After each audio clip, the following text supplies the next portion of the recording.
Nombre. Eric Gámez García. Tu nombre. Bernal Gámez Castro.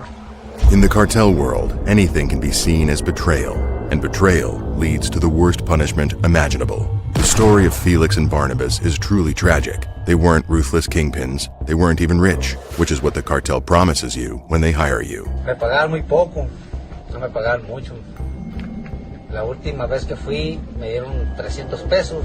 For a small mistake, the uncle and nephew suffered a fate worse than death, and it all got filmed and posted online for other people to know what's coming for them if they make the same mistake. Trigger warning. The following video contains very graphic descriptions.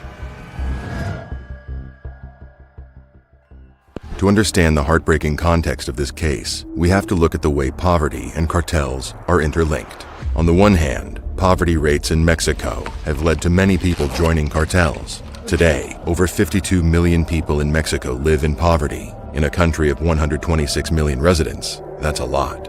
Problematically, these cartels have been fueled by rising poverty rates in Mexico. In many places, economic hardship has allowed cartels to thrive. They have used protection and basic necessities as powerful incentive to recruit historically poor populations. Also, vulnerability within many communities has allowed cartels to grow their influence through hollow gestures of aid. So first, cartels promise young people from vulnerable backgrounds money, respect, and security. Then they make a grand gesture, like donating some money to a local business. Cartels like to paint themselves as a source of income and a helper of the poor communities. Much like Pablo Escobar painted himself as Robin Hood in Colombia some decades ago.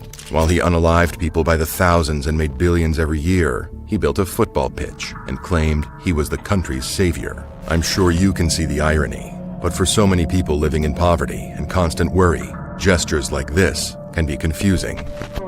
¿Cuáles son sus nombres? Eric y Manuel. Eric y Manuel. ¿De dónde son originarios?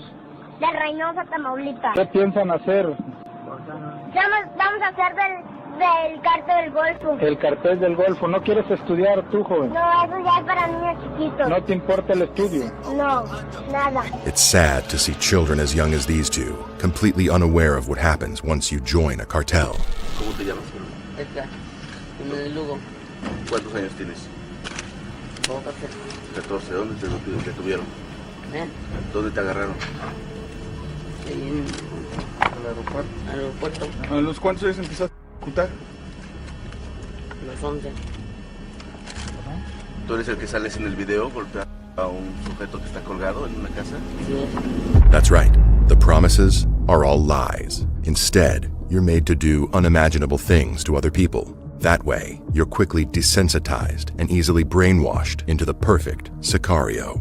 And new cartel members are paid very little, just enough to survive. Now, back to the poverty discussion. On the one hand, poverty fuels cartels, while on the other hand, and here's where it gets ironic, cartels fuel poverty. There are lengthy academic studies on this issue. It's a really sad irony that only seems to work in the cartel's favor. As the killings increased, civilians and local businesses also became subjected to extortions and other thefts. We find that drug-related homicides increased the percentage of people living in food poverty by 3.1 percentage points. So no one benefits from cartels, except the kingpins at the top. Unfortunately, a lot of people still join cartels hoping to make quick money. This brings us to today's story. In the 2010s, Felix Gámez Garcia and Barnabas Gámez Castro were working for the notorious Sinaloa Cartel. The Sinaloa Cartel was led by Joaquin Guzman, aka El Chapo, but in 2016 he was arrested and extradited to the United States. He's now serving a life sentence without the possibility of parole at the ADX Florence, the state's highest security federal prison. In other words, he's not getting out, nor is he able to lead his cartel from behind bars. After his arrest, though, the Sinaloa Cartel only grew in size and power, thanks to two parties. On one hand, El Chapo's 4 sons. They are known as Los Chapitos, the 4 most trusted sons of the world's most notorious drug kingpin. On the other hand, the mysterious Ismael Zambada, aka El Mayo, who is still eluding authorities. El Mayo has been by El Chapo's side since before the inception of the Sinaloa Cartel, back when they were working in the Guadalajara Cartel.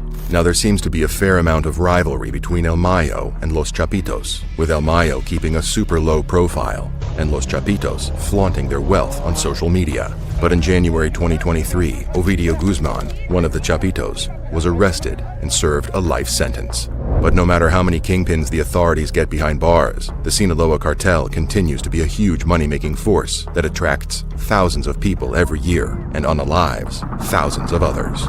According to the United States intelligence community, over 100,000 people work for the Sinaloa cartel, and they're one of the most dangerous criminal organizations in the world and in history. Two of those working for the Sinaloa cartel around the time of El Chapo's arrest were Felix Gamez Garcia and his uncle, Barnabas Gamez Castro.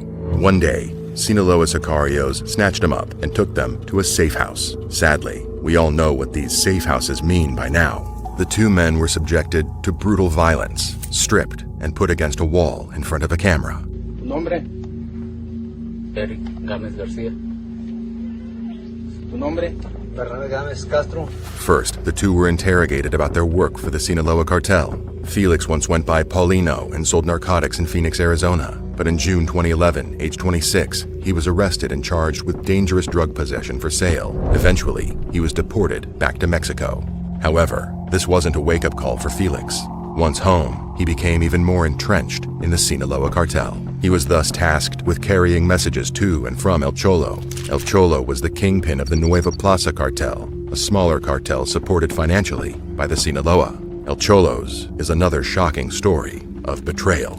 He was once El Mencho's right-hand man, before El Mencho started his notorious Jalisco New Generation cartel. Once he founded the CJNG, El Cholo wanted to have a say in things, just like he did before. But El Mencho didn't accept this anymore. He was a dictatorial ruler, and he wanted everyone to fall in line. So El Cholo started going behind his back. Things escalated to the extent that El Cholo broke off from the CJNG and formed his own cartel, the Nueva Plaza, along with a few other CJNG deserters. This started an all-out war, one that cost many lives.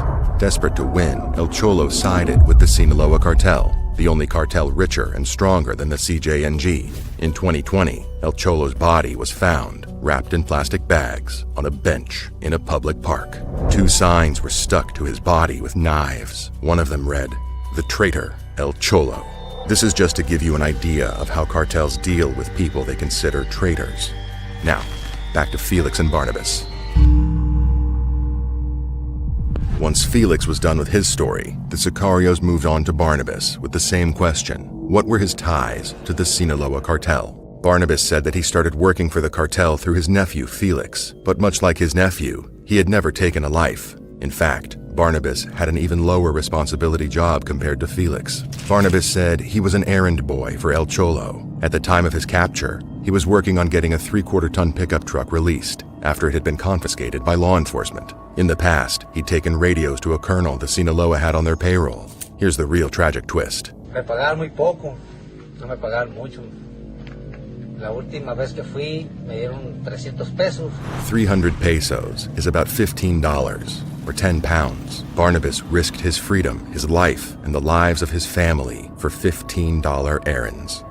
Was he so financially stressed that he saw no other option but to work for the cartel? Or was he unaware of its danger when his nephew roped him in? Did Felix earn more and promise his uncle better wages? Or was Felix just as brainwashed by his bosses? After describing his job and his very low wages, Barnabas went on to say that he knows he shouldn't steal from the cartel. He also said that his and his nephew's lives were now completely worthless just because they chose to associate with the wrong kind of people. He clearly regretted his decision to join the cartel and wished his nephew had steered clear of the Sinaloa from the get-go. In other horrifying cartel videos, they punish rival cartel members. In this case, they were punishing their own men. According to the sicarios, Felix and Barnabas had stolen from the cartel. It's unknown if the allegations were true and how much they took if they were true. Whichever the case, it's a very bad idea to steal from a cartel. These are the worst people, paranoid, violent, with no regard for human life or any life for that matter. Once Barnabas finished speaking, both men knew what was coming. When you're taken to an interrogation house and put in front of a camera, this is a death sentence. We cannot describe what happens next in this stomach-turning video. It's too graphic and traumatizing. But something that stands out is Felix and Barnabas's serene attitude. As soon as they finish their speeches, they just wait for their fate. It's wise to be non-confrontational in situations like this. Kicking and screaming might have earned them an even more severe punishment, even though it's hard to imagine something more brutal than this. The thugs used a chainsaw to take Barnabas's life in front of his nephew. His limp body fell on top of Felix as he tried not to watch. But for a brief second, he looked, and that was the last thing Felix saw.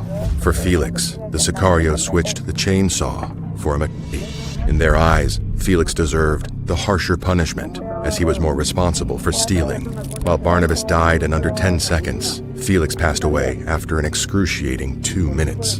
Finally, the Sicarios showed their heads to the camera. Chilling as it may sound, this is a common practice among Mexican cartels. It's their way of threatening other cartels and potential traitors into submission and obedience. Somehow, knowing this happens more than once makes it even more terrifying. We tend to forget that humans can be worse, much worse, than any other kind of animal or fantasy monster. Before we move on with our video, I want to ask you not to go looking for this video or any others of this kind. A YouTuber commented on the consequences of watching something as graphic as this. I had a friend that watches these kinds of videos with real murders or accidents, and after a while, I noticed a big change in him. I believe it killed part of his soul, and he's super desensitized. The lesson to take from this: don't desensitize yourself with this kind of real-life violence. Satisfying our primal morbid curiosity is not worth harming our mental health.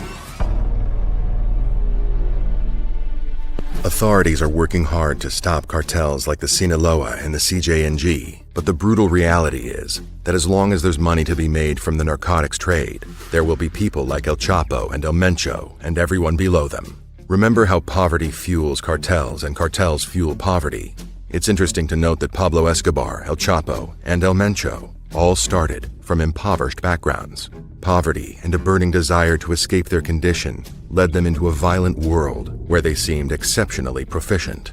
Few people thrive in the cartel environment, but those who do become increasingly evil. Then they recruit other people from similar backgrounds and train them into obedient, killing machines. They also prepare guisos.